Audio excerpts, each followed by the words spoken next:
Part 1 Fundamental Techniques in Handling People. First, if you want to gather honey, don't kick over the beehive. Don't criticize, condemn, or complain. Second one, the big secret of dealing with people is that give honest and sincere appreciation. And here comes the principle 3. He who can do this has the whole world with him. He who cannot walks a lonely way.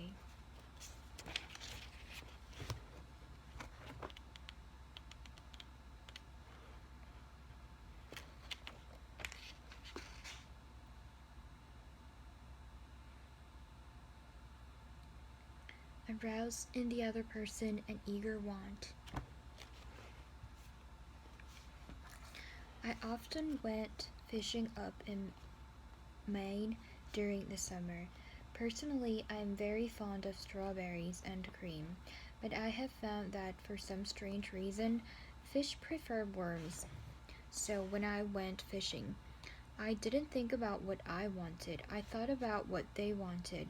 I didn't bait the hook with strawberries and cream. Rather, I dangled a worm or a grasshopper in front of the fish and said, "Wouldn't you like to have that?" Why not use the same common sense when fishing for people? That is what Lloyd George, Great Britain's Prime Minister during World War I, did. When someone asked him how he managed to stay in power after the other wartime leaders Wilson, Orlando, and Clemenceau,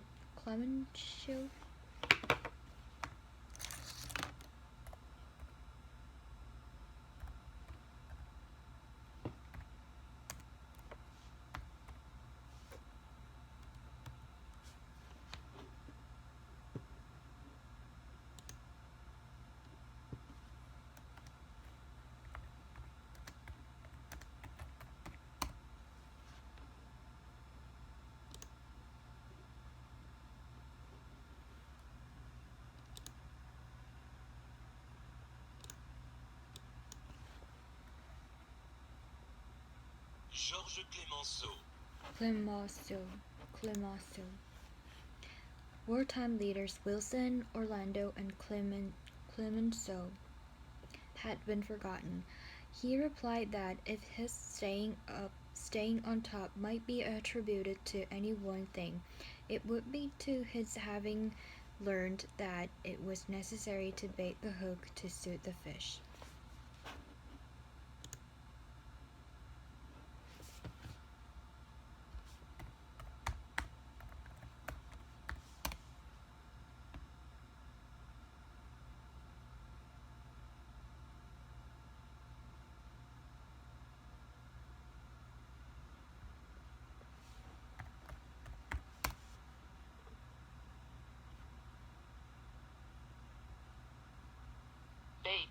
Bait. Substitute hook. He replied that if he's staying on top might be attributed to any one thing, it would be to his having learned that it was necessary to bait the hook to suit the fish. Why talk about what we want? That is childish. Absurd. Of course, you are interested in what you want. You are internally interested in it, but no one else is.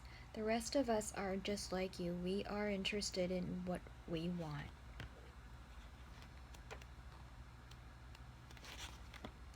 The rest of us are just like you. We are interested in what we want.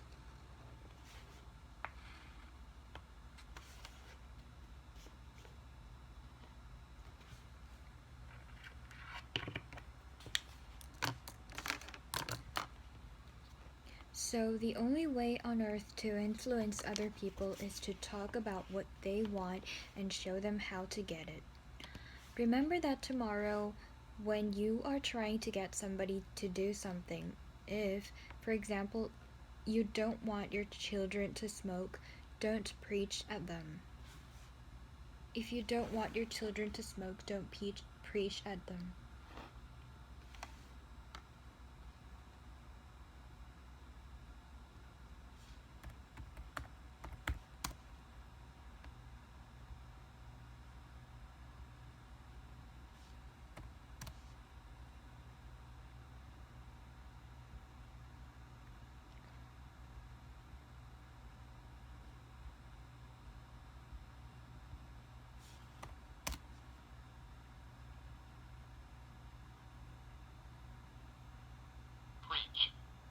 Preach.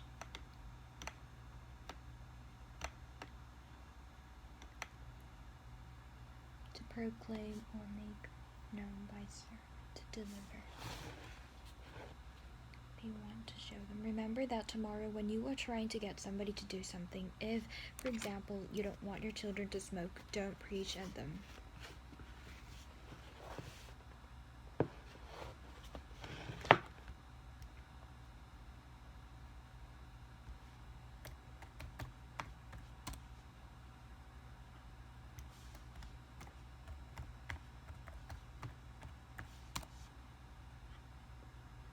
Preach.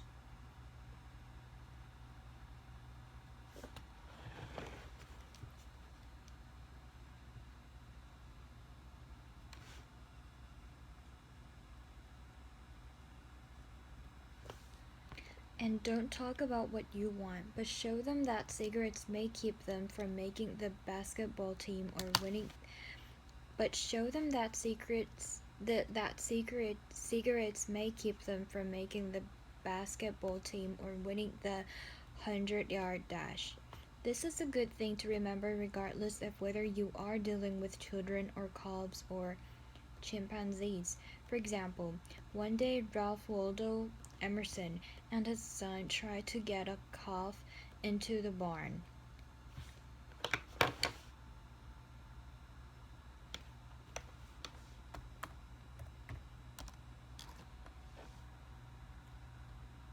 Calf. Calf into the barn.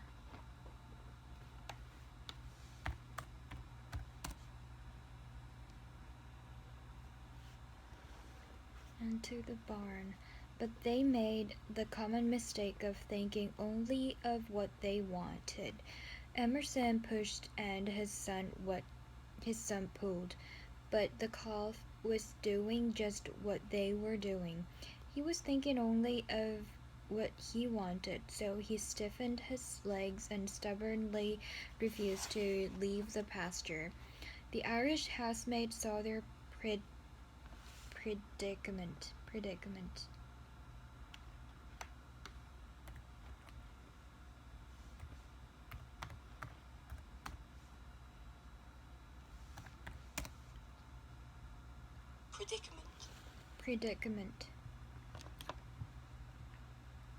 Warren saw their predicament.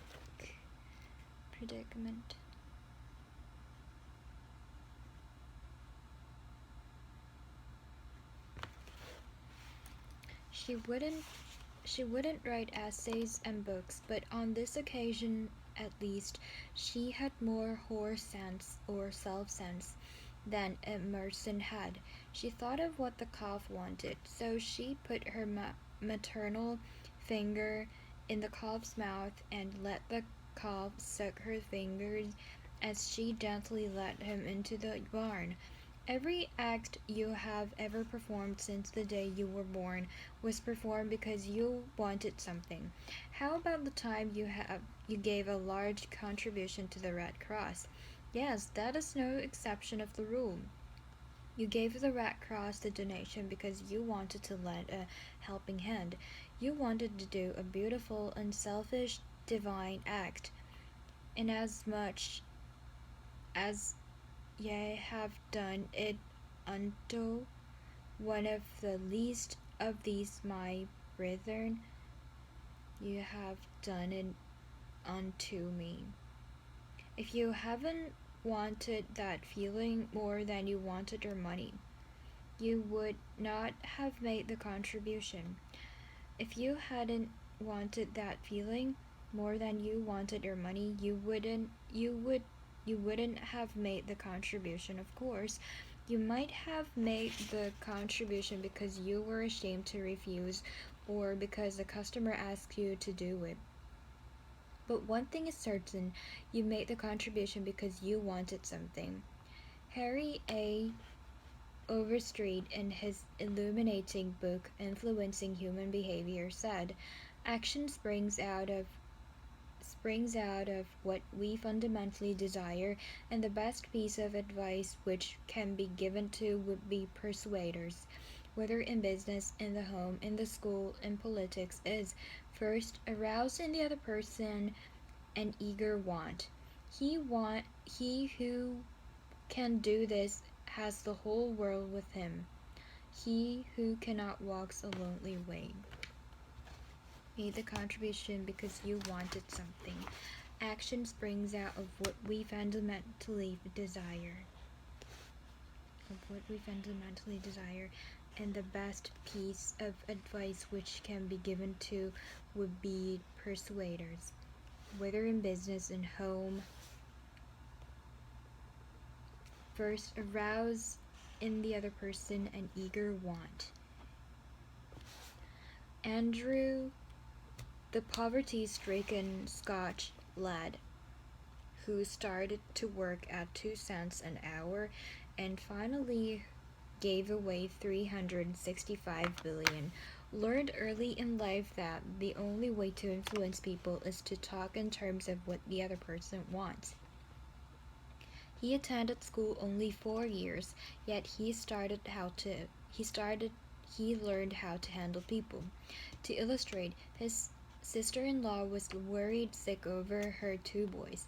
They were at Yale, and they were so busy with their own affairs that they neglected to write home and paid no attention whatever to their mother's frantic letters. Then Andrew offered to wager $100 that he could get an answer by return mail without even asking for it. Someone called his bet, so he wrote his nephews a chatty letter mentioning casually in a postscript that he was sending each one a $5 bill. He neglected, however, to enclose the money. Back came replies by return mail thanking dear Uncle Andrew for his kind note, and you can finish the sentence yourself.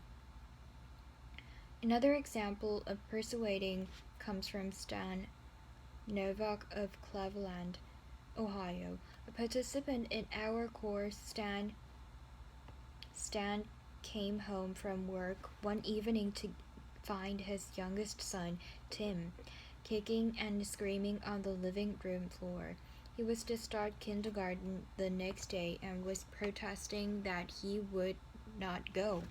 Stan's normal reaction would have been to banish the child to his room and tell him he'd just better make up his mind to go. He had no choice, but tonight, recognizing that this would not really help Tim start kindergarten in the best frame of mind, Stan sat down and thought, if I were Tim, why would I be excited about going to kindergarten?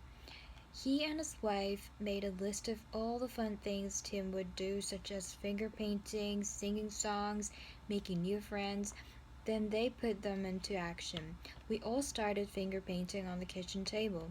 My wife, Lil, my other son, Bob, and myself, all having fun. Soon Tim was peeping around the corner. Next, he was begging to participate. Oh no, you have to go to kindergarten first to learn how to finger paint. With all the enthusiasm I could muster, I went through the list, talking in terms he could understand, telling him all the fun he would have in kindergarten. The next morning, I thought I was the first one up. I went downstairs and found him sitting sound asleep in the living room chair. What are you doing here? I asked. I'm waiting to go to kindergarten. I don't want to be late. The enthusiasm of our entire family had aroused in Tim. an eager one that no amount of discussion or threat could have possibly accomplished. Tomorrow you may want to persuade somebody to do something. Before you speak, pause and ask yourself, how can I make this person want to do it? That question will stop us from rushing into situations heedlessly with futile chatter about our desires. At one time, I rented the grand ballroom of a certain New York hotel for 20 nights in each season in order to hold a series of lectures. Tomorrow you may want to persuade somebody to do something. Before you speak, pause and ask yourself, how can I make this person want to do it? At one time, I rented the grand ballroom of certain New York hotel for 20 nights in each season in order to hold a series of lectures. At the beginning of one season, I was suddenly informed that I should have to pay almost 3 times as much rent as formerly. This news reached me after the tickets had been printed and distributed and all announcements had been made. Naturally, I didn't want to pay the increase, but what was the use of talking to the hotel about what I wanted? They were interested only in what they wanted. So a couple of days later, I went to see the manager. I was a bit shocked when I get your letter, I said, but I don't blame you at all. If I had been in your position, I should probably have written a similar letter myself. Your duty as the manager of the hotel is to make all the profit possible. If you don't do that, you will be fired, and you ought to be fired. Now let's take a piece of paper and write down the advantages and disadvantages that will accrue to you if you insist on this increase in rent. Then I took a letterhead and ran a line through the center and headed one column advantages and other column disadvantages. I wrote down under the head advantages these words: balloon free, ballroom free. Then I went on to say, you will have the advantage of having the ballroom free to rent for dances and conventions. That is the big advantage for affairs like that will pay you much more than you can get for a series of lectures. If I tie your ballroom up for 20 nights during the course of the season, it is sure to mean a loss of some very profitable business to you. Now, let's consider the disadvantages. First, instead of increasing your income from me, you are going to decrease it. In fact, you are going to wipe it out because I cannot pay the rent you're asking. I shall be forced to hold these lectures at some other place. There is another disadvantage to you also. These lectures attract crowds of educated and cultured people to your hotel. That is good advertising for you, isn't it? In fact, if you spent $5,000 advertising in the newspaper, you couldn't bring as many people to look at your hotel as I can bring to these lectures. That is worth a lot to a hotel, isn't it? As I talked, I wrote these 2 disadvantages under the proper heading and handed the sheet of paper to the manager, saying, I wish you would carefully consider both the advantages and disadvantages that are going to accrue to you and then give me your final decision. I received a letter the next day informing that my rent would be increased by only 50% instead of 300%. Mind you, I got this reduction without saying a word about what I wanted. I talked all the time about what the other person wanted and how he could get it. Suppose I had done the human natural thing. Suppose I had stormed into his office and said, what do you mean by raising my rent 300%? When you know the tickets have been printed and the announcements made? 300%. ridiculous, absurd. I won't pay it. What would have happened then? An argument would have begun to steam and boil and sputter, and you know how arguments end. Even if I had convinced him that he was wrong, his pride would have made it difficult for him to back down and give in. Here's one of the best bits of advice ever given about the fine art of human relationships. If there is any one secret of success, it lies in the ability to get the other person's point of view and see things from other person's angle as well as from your own.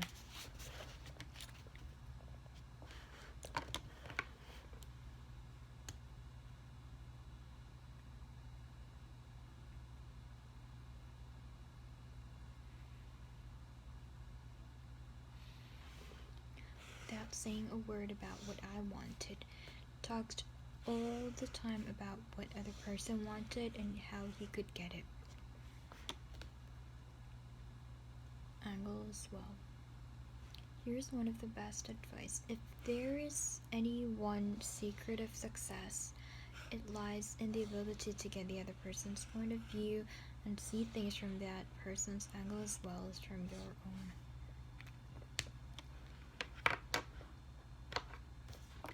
That is so good. I want to repeat it. If there is any one secret of success, it lies in the ability to get the other person's point of view and see things from that person's angle as well as from your own. This is so simple, so obvious that anyone ought to see the truth of it at a glance. Yet, 90% of the people on this earth ignore it 90% of the time. An example, look at the letters that come across your desk tomorrow morning, and you will find that most of them violate this important canon of common sense. Take this one, a letter written by the head of the radio department of an advertising agency with offices scattered across the continent.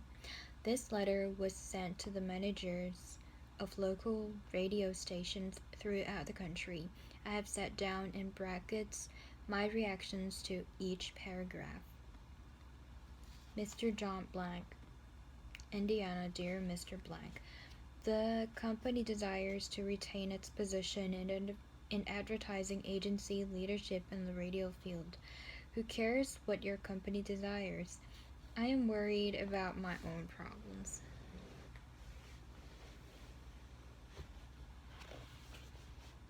Most of them violate this important canon of common sense. Take this one, a letter written by the head of the radio department of an advertising agency with offices scattered across the continent. This letter was sent to the managers of local radio stations throughout the country.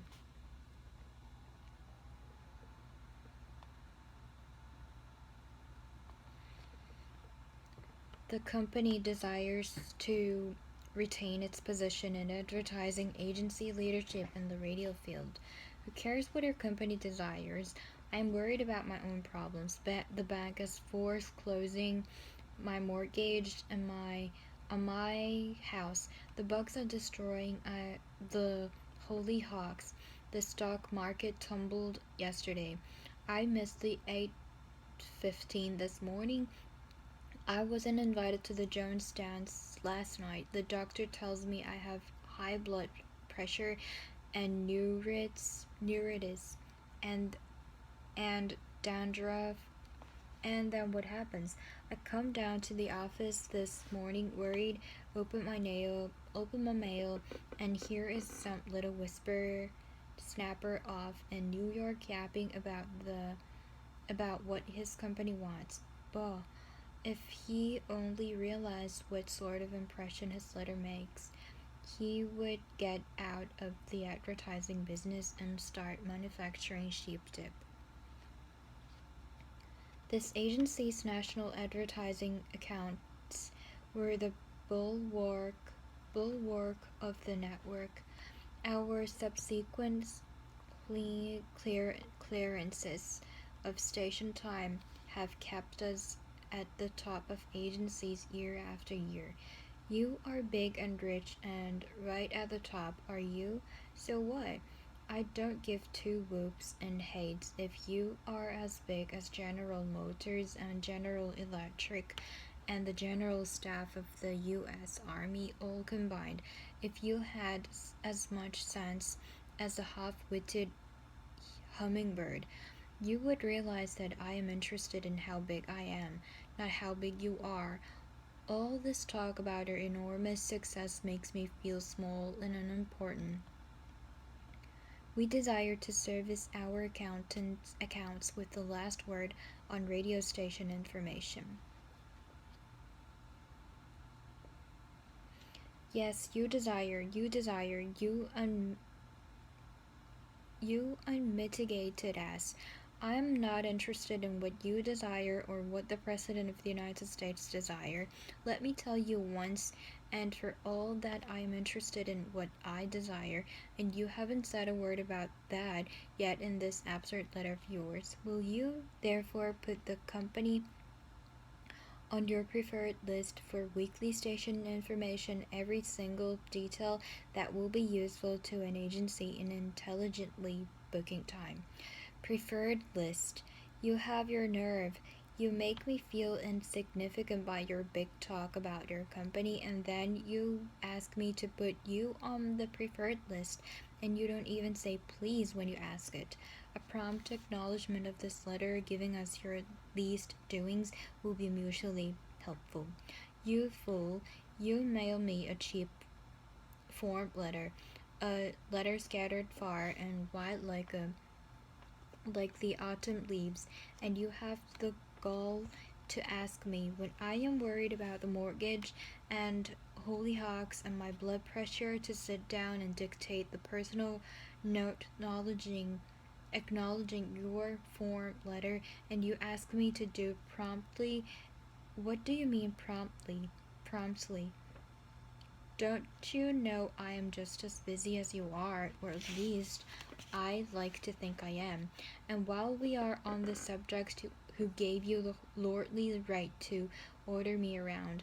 You say it will be mutually helpful. At least you have begun to see my viewpoint, but you are vague about how it will be to my advantage. Very truly yours. P.S. The enclosed reprint from the Blankville Journal will be of interest to you, and you may want to broadcast it over your station. Finally, down here in the postscript, you mentioned something that may help me solve one of my problems. Why didn't you begin your letter with, "But what's the use? Any advertising man who is guilty of perpetuating such drivel as you have sent me has something wrong with his medulla oblongata.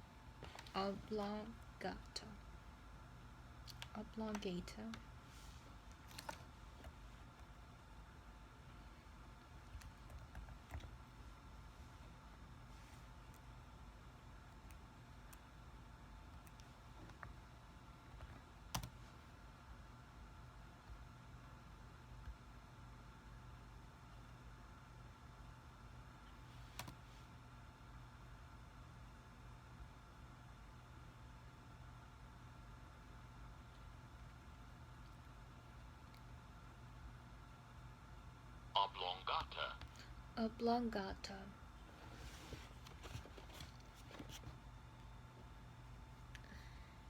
Now, if people who devote their lives to advertising, who pose as experts in the art of influencing people to buy, if they write a letter like that, what can we expect from the butcher and baker or the auto mechanic?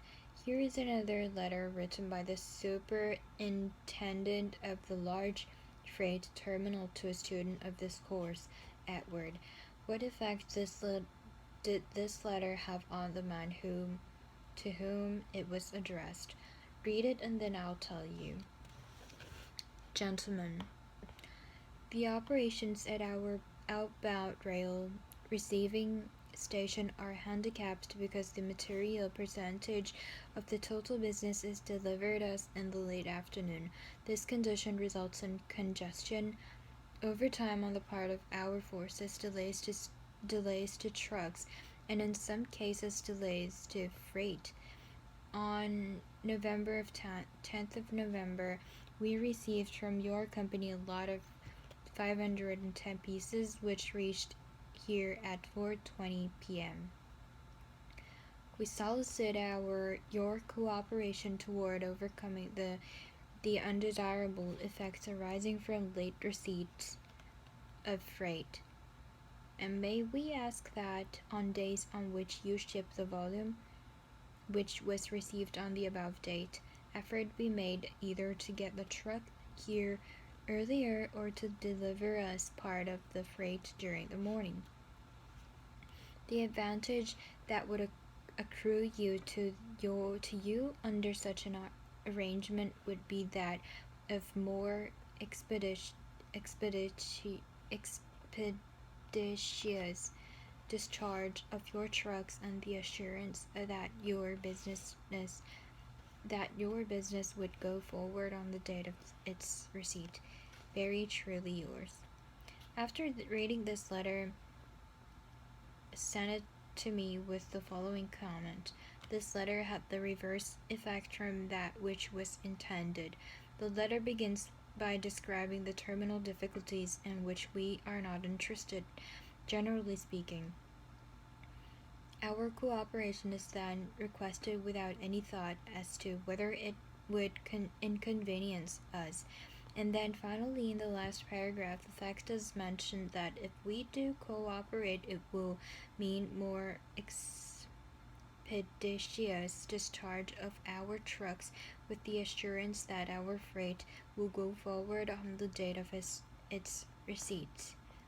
In other words, that in which we are most interested in is mentioned last, and the whole effect is one of raising a spirit of antagonism rather than the cooperation. Let's see if we can't rewrite and improve this letter. Let's not waste any time talking about our problems. As Henry Ford admonishes, let's get the other person's point of view and see things from his or her angle, as well as from our own. Here is one way of revising the letter. It may not be the best way, but isn't it an improvement? Dear Mr. Vermeulen, your company has been one of our good customers for 14 years. Naturally, we are very grateful for your patronage and are eager to give you the speedy, efficient service you deserve. However, we regret to say that it isn't possible for us to do that when your trucks bring us a large shipment late in the afternoon as they did on November 10th. Why? Because many other customers make late afternoon deliveries also. Naturally, that causes congestion. That means your trucks are held up unavoidably at the pier, and sometimes even your freight is delayed. That's bad, but it can be avoided. If you make your deliveries at the pier in the morning, when possible, your trucks will be able to keep moving. Your flight will be immediate attention, and our workers will get home early at night to enjoy dinner of delicious macaroni and noodles that you manufacture.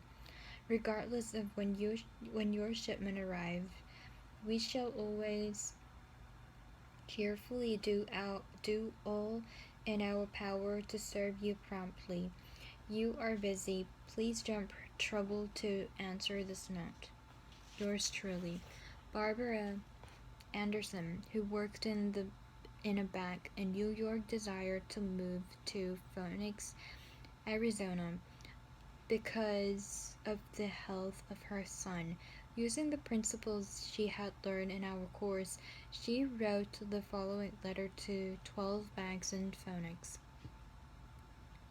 Dear Sir, my 10 years of bank experience should be of interest to a rapidly growing bank like yours. In various capacities in bank operations with the Bankers Trust Company in New York, leading to my present assignment as branch manager. I have acquired skills in all phases of banking, including depositor relations, credits, loans, and administration. I will be relocating to Phoenix in May, and I'm sure I can contribute to your growth and profit. And I will be in Phoenix in the week of April 3rd, and would appreciate the opportunity to show you how I can help your bank meet its goals. Sincerely, Barbara Anderson. Do you think Mrs. Anderson received any response from the letter? 11 of the 12 banks invited her to be interviewed, and she had a choice of which banks offered to accept. Why? Mrs. Anderson did not state what she wanted, but wrote in the letter how she could help them and focused on their needs, their wants, not her own. Thousands of salespeople are pounding the pavements today, tired, discouraged, and underpaid. Why? Because they are always thinking only of what they want. They don't realize that neither you nor I want to buy anything. If we did, we would go out and buy it. But both of us are eternally interested in solving our problems, and if salespeople can show us how their services or merchandise will help us solve our problems, they won't need to sell us. We'll buy.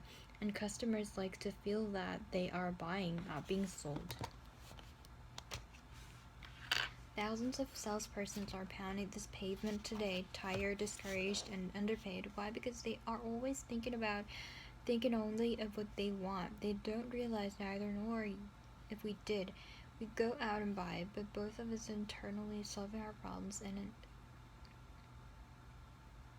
if salesperson can show us how their services and merchandise will help us solve our problems,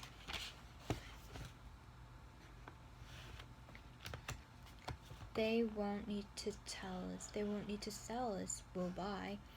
And customers like to feel like they are buying, not being sold.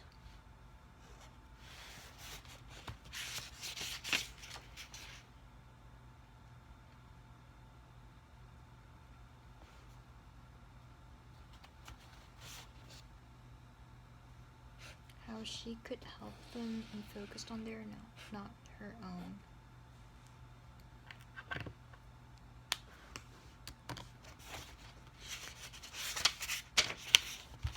Yet many salespeople spend a lifetime in selling without seeing things from the customer's angle. For example, for many years I lived in Forest Hills, a little community of private homes in the center of Greater New York. One day I was rushing to the station when I chanced to meet a real estate operator who had bought and sold property in that area for many years.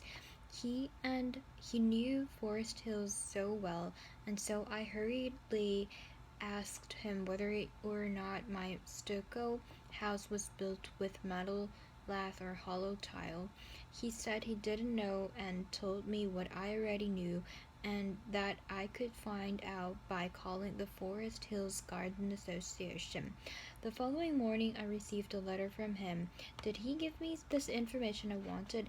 He could have gotten it in 60 seconds by a telephone call, but he didn't. He told me again that I could get it by telephoning, and then asked me to let him handle my insurance. He was not interested in helping me. He was interested only in helping himself. J. Howard Lucas of Birmingham, Alabama, tells how two salespersons from the same company handled the same type of situation. He reported, "Several years ago, I was on the management team of a small company. Headquartered near us was the district office of a large insurance company. Their agents were assigned territories, and our company was assigned to two agents, whom I shall refer to as Carl and John. One morning, Carl dropped by our office and casually mentioned that his company had just introduced a new life insurance policy for executives and thought we might be interested later on, and he would get back to us when he had more information on it. The same day, John saw us on the sidewalk while returning from a coffee break, and he shouted, "Hey Luke, hold up, I have some great news for you, fellows. He hurried over and very excitedly told us about an executive life insurance policy his company had introduced that very day. It was the same policy and Carl had casually mentioned. He wanted us to have one of the first issued. He gave us a few important facts about the coverage and ended saying, "The policy is so new, I'm going to have someone from the home office come out tomorrow and explain it. Now in the meantime, let's get the application signed and on the way so he can have more information to work with." His enthusiasm aroused in us an eager want for this policy, even though we still did not have details. When they were made available to us, they confirmed John's initial understanding of the policy, and he not only sold each of us a policy, but later doubled our coverage.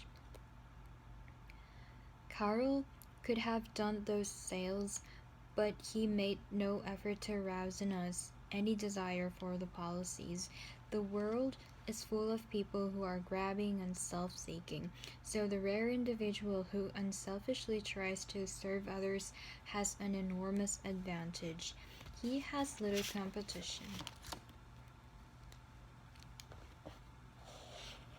The world is full of people who are grabbing and self-preaching advantage.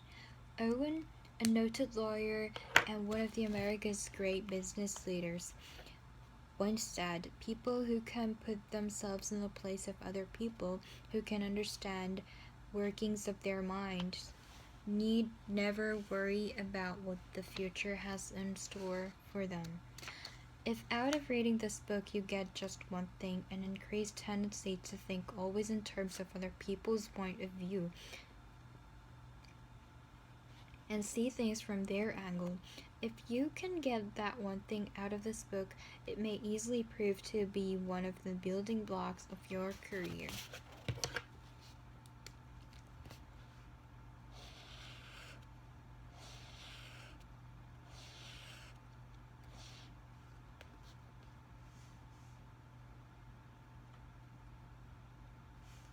Looking at the other person's point of view, if out of this book you get just one thing, an increased tendency to think always in terms of other people's point of view and see other. If you get that one thing out of this book, you may easily prove to be one of the building blocks.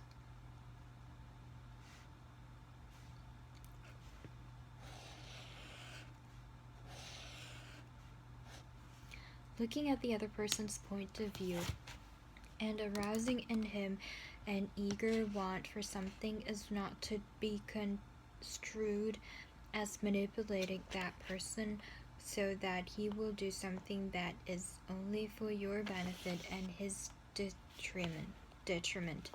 Each party should gain from the negotiation. In the letters to Mr. Vermeulen, gain from negotiation.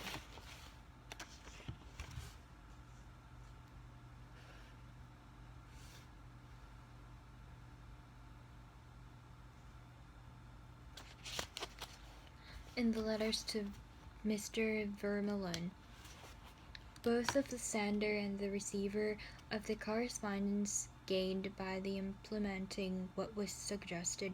Both the bank and Mrs. Anderson won by her letter in that the bank obtained a valuable employee and Mrs. Anderson a suitable job. And in the example of John's sale of insurance to Mr. Lucas, both gained through this transaction. Another example in which everybody gains throughout this principle of arousing an eager want comes from Michael E. Whitten of Warwick. Rhode Island, who is a territory salesman for the Shell Oil Company. Mike wanted to become the #1 salesperson in his district, but one service station was holding him back.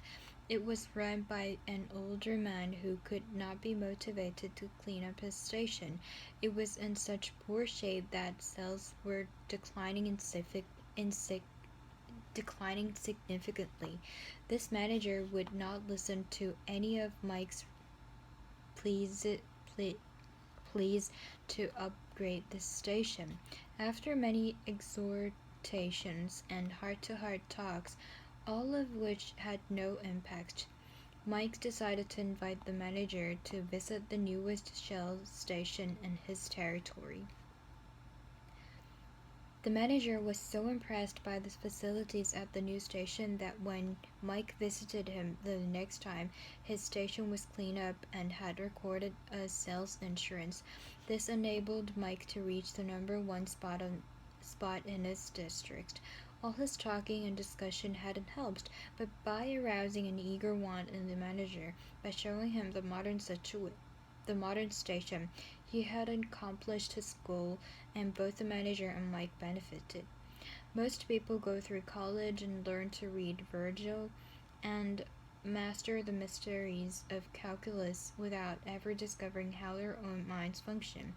For instance, I once gave a course in effective speaking for young college graduates who were entering the employ of the Career Corporation, the large air conditioner manufacturer.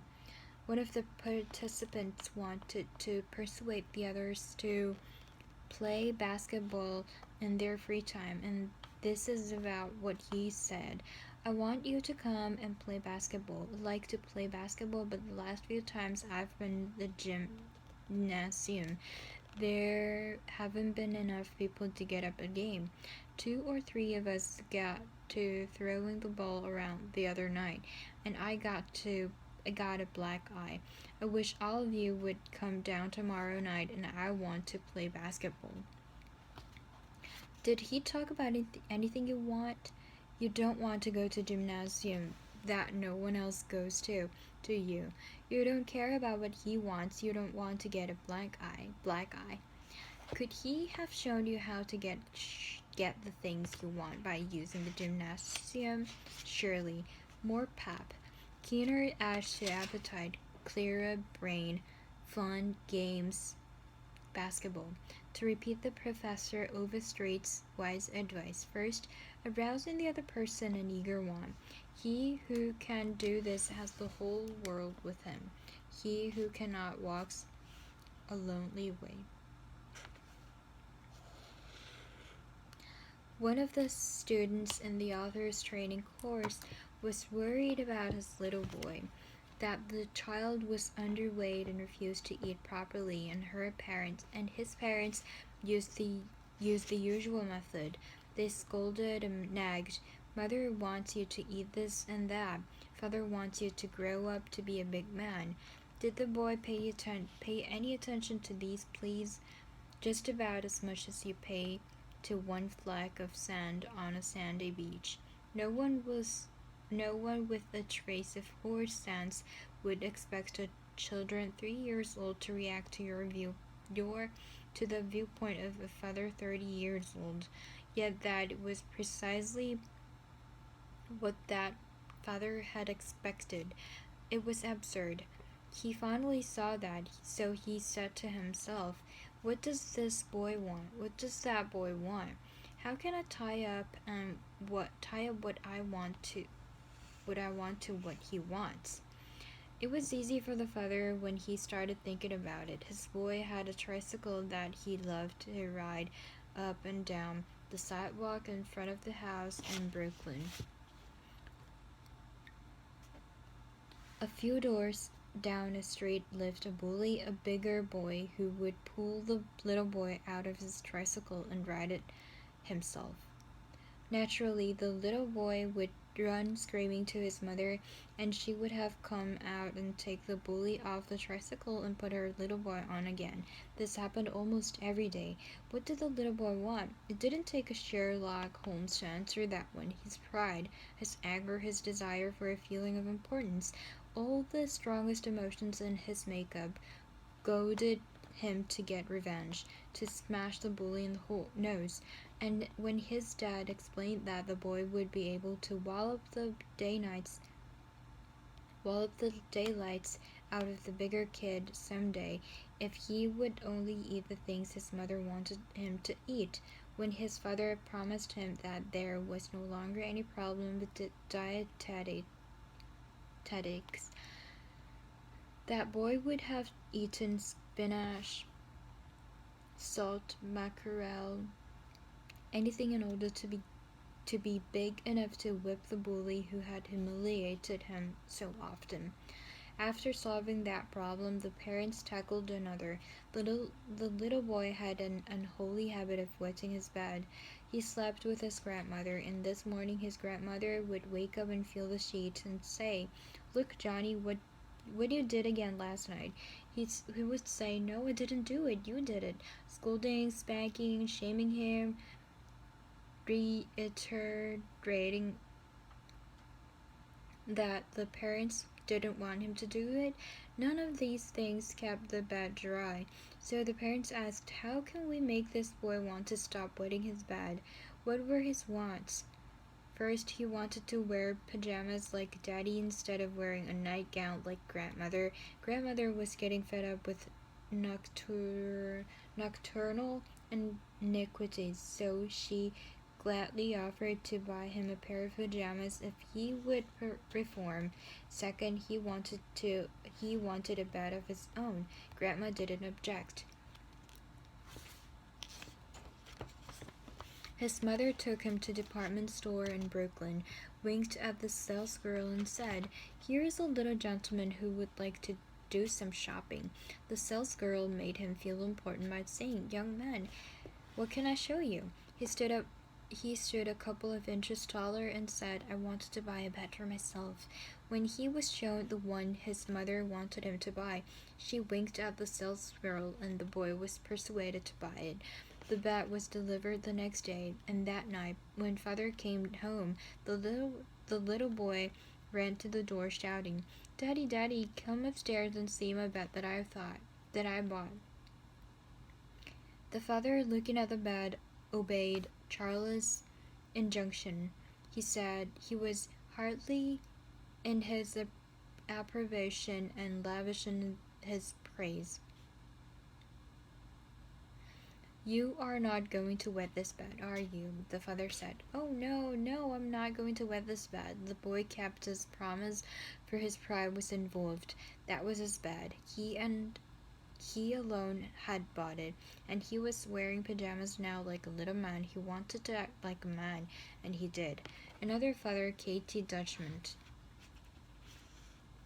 a telephone engineer, a student of this course, couldn't get this 3-year-old daughter to eat breakfast food. The usual scolding, pleading, coaxing method had all ended in futility. So the parents asked themselves, "How can we make her want to do it?"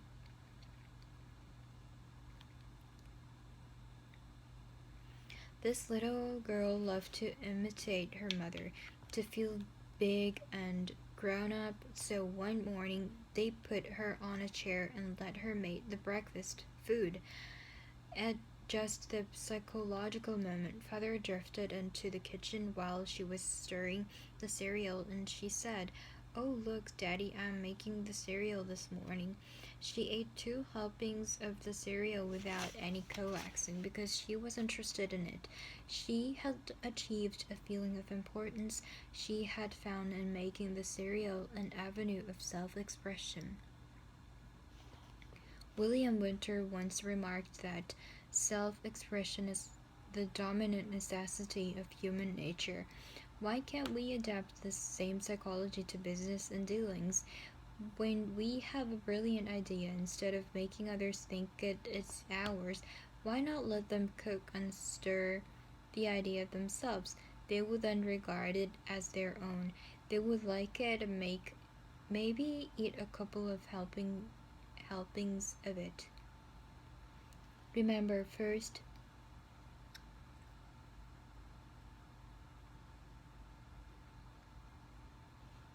arouse in the other person an eager want. He who can do this has the whole world with him. He who cannot walks the lonely way. Arouse in the other person's an eager want.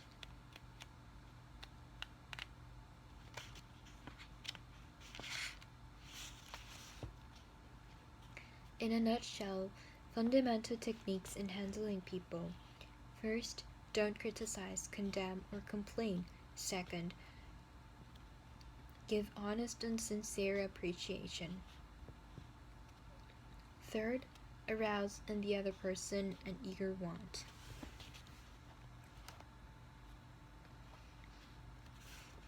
Part 2, 6 ways to make people like you.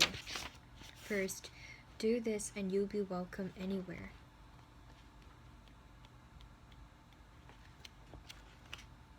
First is to become genuinely interested in other people. Second, a simple way to make a good first impression.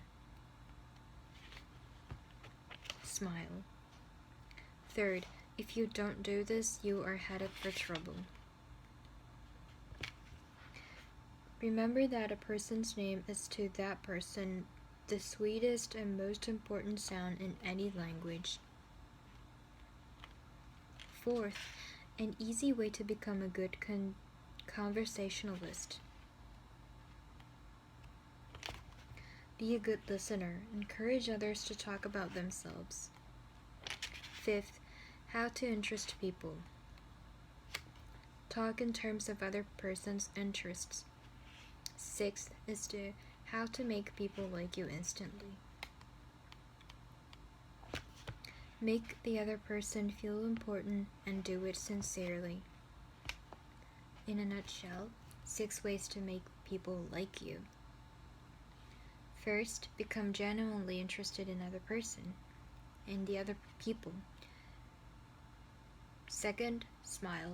Third, remember that a person's name is to that person the sweetest, most important sound in any language. Fourth, be a good listener. Encourage others to talk about themselves. Fifth, talk in terms of the other person's interests. Sixth, make the other person feel important and do it sincerely.